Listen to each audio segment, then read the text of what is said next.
بسم اللہ الرحمن الرحیم۔ حضرت ابو ہریرہ رضی اللہ تعالیٰ عنہ سے روایت ہے کہ رسول اللہ صلی اللہ علیہ وسلم نے ارشاد فرمایا، جس کو اللہ تعالیٰ نے ان اعضاء کی برائیوں سے بچا لیا جو دونوں جبڑوں اور ٹانگوں کے درمیان ہے، یعنی زبان اور شرمگاہ، تو وہ جنت میں داخل ہوں گا۔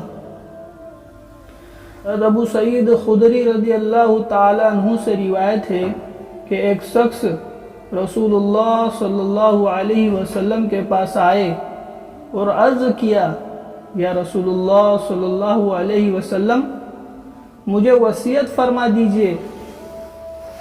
آپ صلی اللہ علیہ وسلم نے چند وصیتیں فرمائی، جن میں سے ایک یہ ہے کہ اپنی زبان کو سوائے خیر کے ہر قسم کی بات سے محفوظ رکھو، اس سے تم شیطان پر قابو پالو گے۔ صرف زبان کو قابو میں رکھنے سے شیطان جو ہے کہ قابو میں آ جاتا۔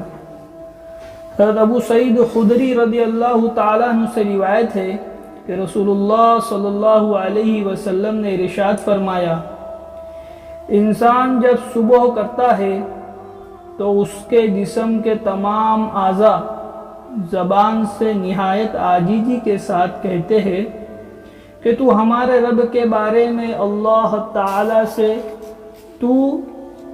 ہمارے رب کے بارے میں اللہ تعالی سے ڈر، کیونکہ ہمارا معاملہ تو تیرے ہی ساتھ جڑا ہوا ہے۔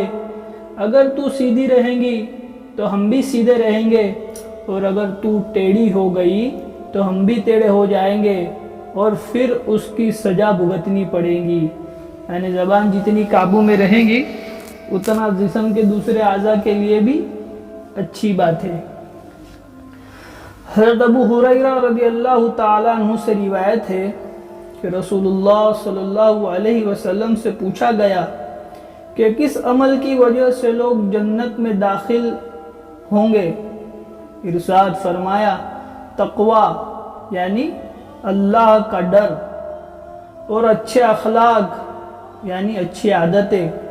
اور آپ صلی اللہ علیہ وسلم سے پوچھا گیا کہ کس عمل کی وجہ سے لوگ جہنم میں زیادہ جائیں گے؟ ارشاد فرمایا، منہ اور شرمگاہ کا غلط استعمال، یعنی زبان اور شرمگاہ کے غلط استعمال کی وجہ سے۔ حضرت براء بن عازب رضی اللہ تعالیٰ عنہ سے روایت ہے کہ ایک دیہات کے رہنے والے صحابی نے حضور صلی اللہ علیہ وسلم کی خدمت میں حاضر ہو کر عرض کیا، یا رسول اللہ صلی اللہ علیہ وسلم، مجھے کوئی ایسا عمل بتا دیجئے جو مجھے جنت میں داخل کر دے۔ کیا فرمایا صحابی نے؟ یا رسول اللہ صلی اللہ علیہ وسلم، مجھے کوئی ایسا عمل بتا دیجئے جو مجھے جنت میں داخل کر دے۔ رسول اللہ صلی اللہ علیہ وسلم نے چند اعمال ارشاد فرمائے، جن میں غلاموں کا آزاد کرنا، قرضدار کو قرض کے بوجھ سے آزاد کرنا، اور جانور کے دودھ سے فائدہ اٹھانے کے لیے دوسروں کو دینا تھا۔ اس کے علاوہ دوسرے کام بھی بتائے۔ پھر ارشاد فرمایا، اگر یہ نہ ہو سکے تو اپنی زبان کو بھلی بات کے علاوہ بولنے سے روکے رکھنا۔ یعنی اگر یہ جو اللہ کے نبی نے جو 3 باتیں بتائی کہ غلام کو آزاد کرنا، قرضدار کا قرضہ ادا کرنا، اور دودھ والا جانور کسی اور کو فائدہ اٹھانے کے لیے دینا، اگر یہ نہیں کر سکو تو اپنی زبان کو بھلے کام میں استعمال کرنا۔ حضرت اسود بن اسرم رضی اللہ تعالیٰ عنہ فرماتے ہیں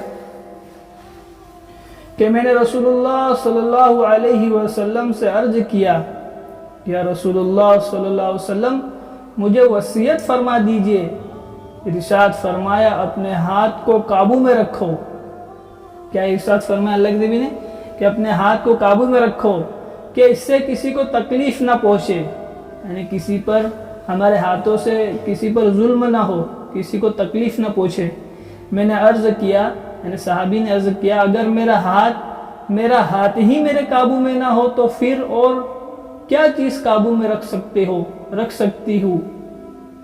صحابی نے جواب بھی دے دیا کہ اگر میرے ہاتھ قابو میں نہیں رہے تو دوسرا کون سا عمل کروں؟ یعنی ہاتھ تو میرے قابو میں رہ سکتا ہے۔ ارشاد فرمایا اپنی زبان کو اپنے قابو میں رکھو۔ میں نے عرض کیا اگر میری زبان ہی میرے قابو میں نہ رہے تو پھر اور کیا چیز قابو میں رہ سکتی ہے؟ یعنی زبان تو میرے قابو میں رہ سکتی ہے۔